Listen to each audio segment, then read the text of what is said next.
और आपका रोग कौन सा है?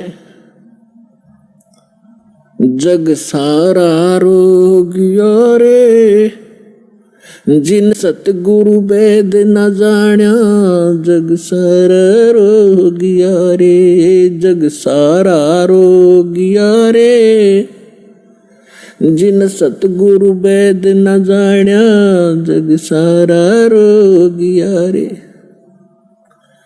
कौन सा रोग? भाई जन्म मरण का रोग लगा है या तृष्णा बडरी खासी। जन्म मरण का रोग लगा है या तृष्णा बडरी खासी।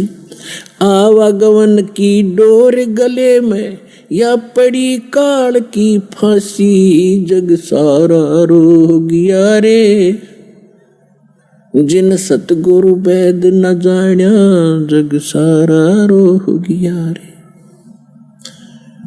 भाई देखा देखी गुरु शिष्य बन गे, किया ना तत्व विचारा। देखा देखी गुरु शिष्य बन गे, किया ना तत्व विचारा। गुरु शिष्य दोनों के सिर पे यू काल ठोके पंजारा, जग सारा रोग यारे, जिन सतगुरु वेद न जाण्या, जग सारा रोग यारे।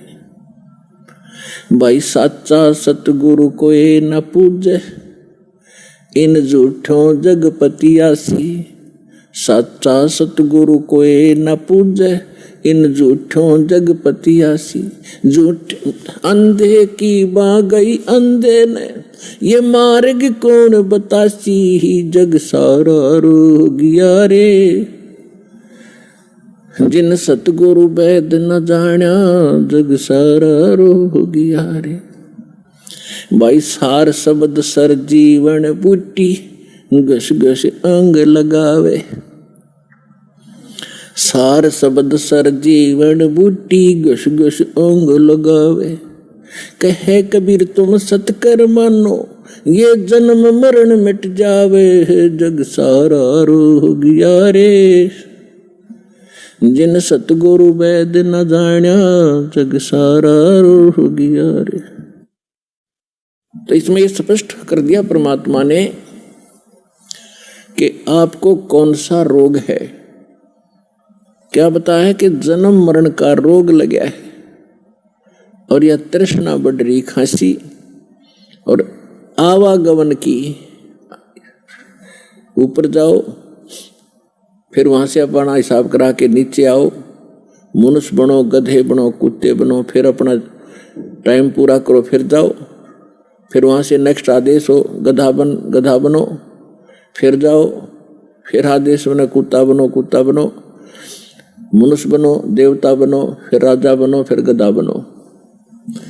कहते ये आवागमन की डोर गले में या काल के कर्म की फांसी आपके लगी हुई है, और इसको केवल परमात्मा पूर्ण ब्रह्म सत्य पुरुष कबीर परमेश्वर के अतिरिक्त कोई ऐसा भगवान नहीं है, देव नहीं है, जो इस रोग न काट सके। तो उसको काटने के लिए परमात्मा ने एक विधि बता रखी है, और वह विधि अभी तक छुपा रखी थी, क्योंकि परमात्मा का और काल का एक प्रॉमिस हुआ था, अनुबंध हुआ था। इस काल ने कहा था कि 3 युगों में, सतयुग त्रेता द्वापर में, हे परमात्मा आप थोड़े जीव निकालना, और चौथे युग कलयुग में आप कितने ही ले जाना। काल को पता था कि कलयुग में इनकी पिछली बैटरी कति डाउन हो जाएगी, पुण्य कर्म कति खत्म हो जाएंगे। सतयुग त्रेता द्वापर में, सतयुग त्रेता द्वापर के अंदर आप रहे हैं, और वो कौन सी आत्मा है जो सतयुग त्रेता द्वापर में, सतयुग से शुरू होती है मानव शरीर प्राप्त करके। वो आत्माएं होती हैं जो कभी इस कलयुग के इस समय में, जो आज आपको टाइम मिला है, ये बिचली पीढ़ी का समय यानी मध्य का समय है कलयुग का, इस सत्य भक्ति का। प्रथम चरण तो कलयुग का था, परमात्मा आए थे, सहस्रीर आए थे, सहस्रीर कबीर परमेश्वर चले गए थे मगर से।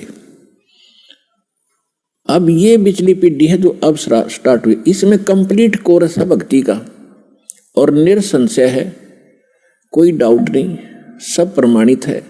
अब जो भक्ति करेंगे वो पार हो जाएंगे, मर्यादा में रहेंगे अंतिम सांस तक, वो तो सतलोक चले जाएंगे। फिर क्या होगा, 1000 वर्ष के बाद इस भक्ति में बहुत से ऐसे नालायक काल के दूत घुसेंगे, वो धीरे धीरे इनकी भक्ति खराब करवाना शुरू करेंगे।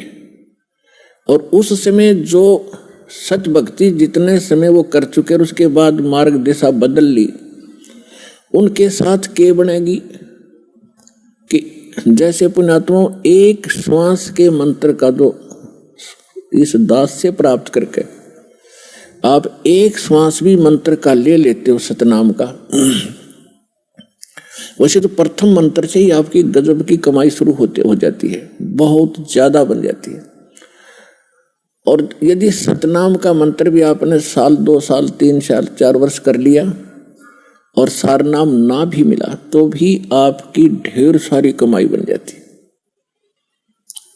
और फिर काल क्या करेगा, क्योंकि आपके पुण्य तो वो देगा, उसने तो ऊपर होटल बना रखे हैं, स्वर्ग महास्वर्ग में, और ज्यादा टैक्स है देता है वो आपसे, आपके पुण्यों से कहीं 20%, कहीं 25%, कहीं पर 10%, ऐसे उसने अपने टैक्स लगा रखे। और जो खर्चा आप खाते हो वो अलग है, वो तो आपकी पूंजी से होगा, तो आपको स्वर्ग महास्वर्ग में रख देता है।